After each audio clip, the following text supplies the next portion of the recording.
Olá, pessoal! Chegamos no capítulo 39 do livro Nosso Lar, ouvindo a senhora Laura. O caso Tobias impressionara-me profundamente. E ele pensava no caso Tobias. Aquela casa, alicerçada em princípios novos de união fraterna, preocupava-me como assunto obsidente. Era uma obsessão esse assunto dentro da cabeça dele. Afinal de contas, também ainda me sentia senhor do lar terrestre e avaliava quão difícil para mim próprio seria semelhante situação. Teria coragem de proceder como Tobias, imitando-lhe a conduta? Admitia que não. A meu ver, não seria capaz de aborrecer tanto a minha querida Zélia, e jamais aceitaria tal imposição por parte de minha esposa. Aquelas observações da casa de Tobias torturavam-me o cérebro. Não conseguia encontrar esclarecimentos justos que pudessem satisfazer-me. Tão preocupado me senti que no dia imediato deliberei visitar Lísias. No momento de folga, ansioso de explicações da senhora Laura, a quem votava confiança filial. Recebido com enormes demonstrações de alegria, esperei o momento propício em que pudesse ouvir a mãezinha de Lísias com calma e serenidade.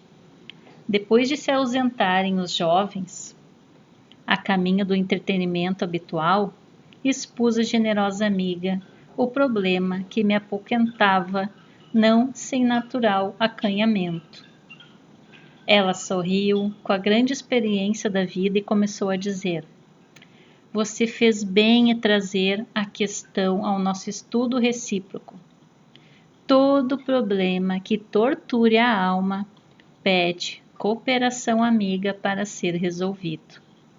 Quando a gente tem algum problema que está nos incomodando, é sempre bom a gente conversar com alguém, procurar uma pessoa amiga e conversar e ouvir outras opiniões." E depois de ligeira pausa, prosseguiu atenciosa: "O caso Tobias é apenas um dos inumeráveis que conhecemos aqui e noutros núcleos espirituais, que se caracterizam pelo pensamento elevado. Tem muito mais outros casos", é o que está dizendo a dona Laura. "Mas choca-nos o sentimento, não é verdade?" Falei com interesse. "Quando nos atemos ao ponto de vista propriamente humano, um homem com 2 mulheres dentro de casa, essas coisas dão até para escandalizar. Entretanto, meu amigo, é necessário agora sobrepormos a tudo os princípios de natureza espiritual. Precisamos analisar tudo pelo olhar espiritual. Nesse sentido, André, precisamos compreender o princípio de sequência que rege os quadros evolutivos da vida. Se atravessamos longa escala de animalidade, é justo que essa animalidade não desapareça de um dia para o outro. Empregamos muitos séculos para emergir das camadas inferiores. O sexo participa do patrimônio de faculdades divinas que demoramos a compreender. Não será fácil para você, presentemente, a penetração no sentido elevado da organização doméstica que visitou ontem. Entretanto, a felicidade ali é muito grande, pela atmosfera de compreensão que se criou entre os personagens do drama terrestre. Nem todos conseguem substituir cadeias de sombra, com todos os seus problemas, dores, por laços de luz, assim de repente, em tão pouco tempo. Mas temos nisso uma regra geral? Todo homem e toda mulher que se tenham casado mais de uma vez restabelecem aqui o núcleo doméstico, fazendo-se acompanhar de todas as afeições que hajam conhecido? É assim, então? Esboçando um gesto de grande paciência, a interlocutora falou: não seja tão radicalista. É indispensável seguir devagar. Muita gente pode ter afeição e não ter compreensão. Não esqueça que nossas construções vibratórias são muito mais importantes que as da Terra. O caso Tobias é o caso de vitória da fraternidade real, por parte das 3 almas interessadas na aquisição de justo entendimento. Quem não se adaptar à lei de fraternidade e compreensão, logicamente não atravessará essas fronteiras. As regiões obscuras do umbral estão cheias de entidades que não resistiram a semelhantes provas. Enquanto odiarem, assemelham-se a agulhas magnéticas, sob os mais antagônicos influxos.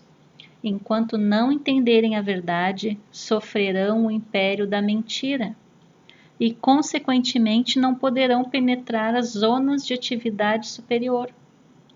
São incontáveis as criaturas que padecem longos anos sem qualquer alívio espiritual, simplesmente porque se esquivam à fraternidade legítima. São incontáveis criaturas que estão imersas no ciúme, na posse, no orgulho, egoísmo e tantas outras situações que nos algemam de forma negativa, de forma doente as pessoas, porque a gente não compreende essa fraternidade. Trocar por esses laços, como diz Dona Laura, não é de um dia para o outro, de uma vida para outra. Leva tempo. E o que acontece então? Interroguei, valendo-me da pausa da interlocutora. Se não são admitidas aos núcleos espirituais de aprendizado nobre, onde se localizarão as pobres almas em experiências dessa ordem? Depois de padecimentos verdadeiramente infernais pelas criações inferiores que inventam para si mesmas, vão fazer, na experiência carnal, o que não conseguiram realizar em ambiente estranho ao corpo terrestre. Concede-lhes a bondade divina o esquecimento do passado, na organização física do planeta, e vão receber, nos laços da consanguinidade, aqueles de quem se afastaram deliberadamente pelo veneno do ódio ou da incompreensão. Daí se infere a oportunidade, cada vez mais viva, da recomendação de Jesus, quando nos aconselha imediata reconciliação com os adversários. O alvitre, antes de tudo, interessa a nós mesmos. Quando a gente está numa relação familiar, qualquer tipo de relação, e acontece um problema, acontece uma antipatia, um estranhamento, é a misericórdia nos mostrando que precisamos perdoar, precisamos nos reconciliar, como está aqui na explicação e nas imagens. Devemos observá-lo com proveito próprio. Quem sabe valer-se do tempo, finda a experiência terrena, ainda que precise voltar aos círculos da carne, pode efetuar sublimes construções espirituais com relação à paz da consciência, regressando à matéria grosseira, suportando menor bagagem de preocupações. Há muitos espíritos que gastam séculos tentando desfazer animosidades e antipatias na existência terrestre e refazendo-as após a desencarnação. O problema do perdão com Jesus, meu caro André, é problema sério. Não se resolve em conversas. Perdoar verbalmente, como está aqui no desenho, É questão de palavras, mas aquele que perdoa realmente precisa mover e remover pesados fardos de outras eras dentro de si mesmo. A gente não sabe pelo véu do esquecimento. Se tem algum problema com algum familiar ou com qualquer outra pessoa, precisamos analisar de forma espiritual, como diz Dona Laura. Não conseguimos, continuamos a briga na justiça, para dividir herança, qualquer briga que dê problemas assim bem sérios.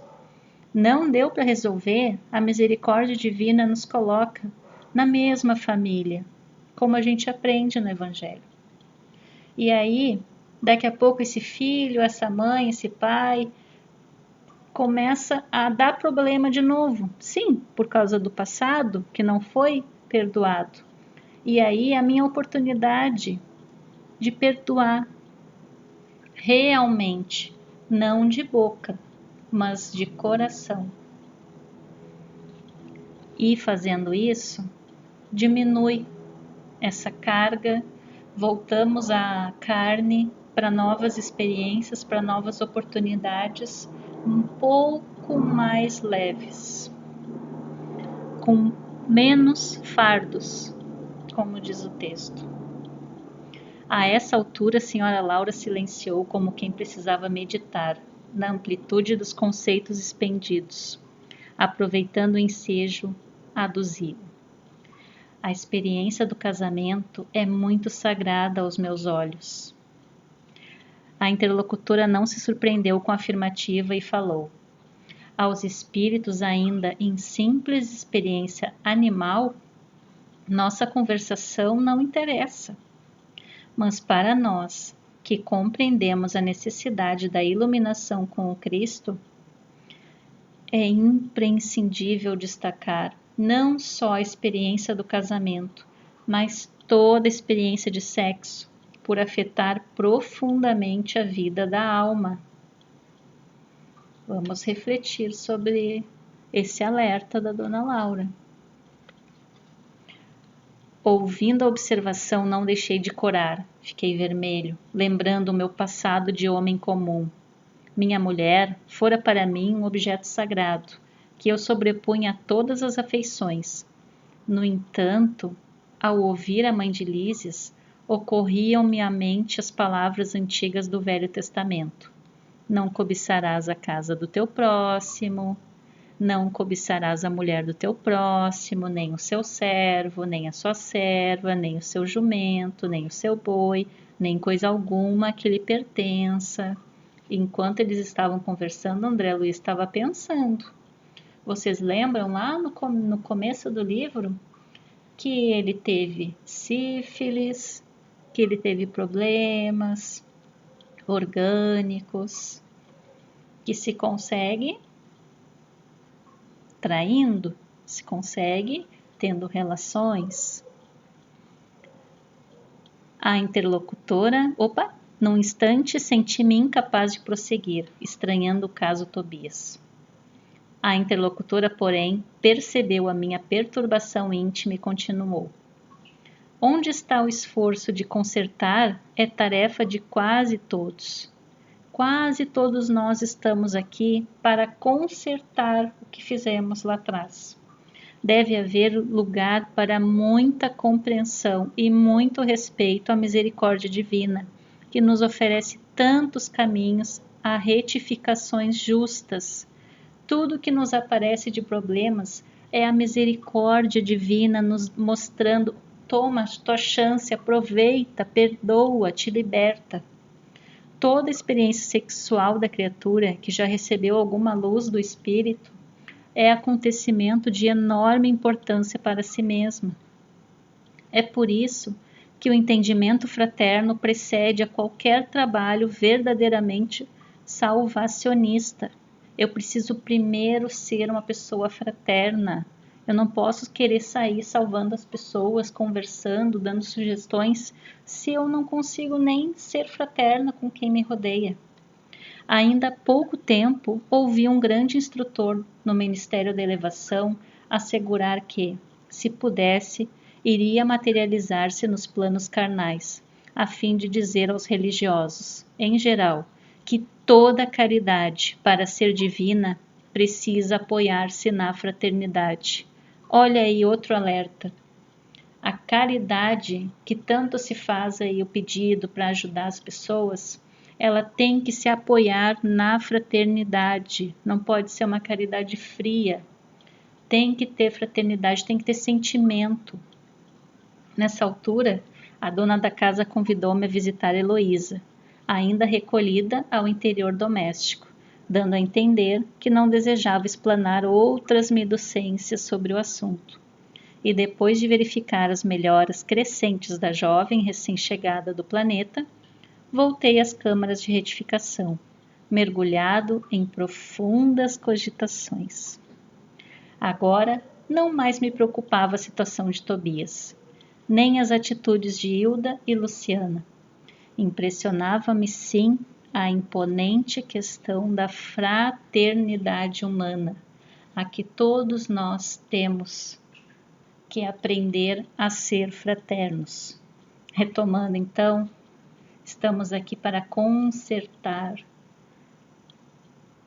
igual a compreensão, mais o respeito à misericórdia, no sentido de que se instalou um problema à nossa frente, é a misericórdia divina nos dando chance para perdoar e para seguir. Primeiro, a fraternidade, que é igual à irmandade, igual à união, igual à empatia. Será que nós temos fraternidade com todos? Familiares, colegas, amigos, inimigos, todos. Vamos refletir. Termina aqui o nosso capítulo. Um beijo a todos e fiquem com Deus.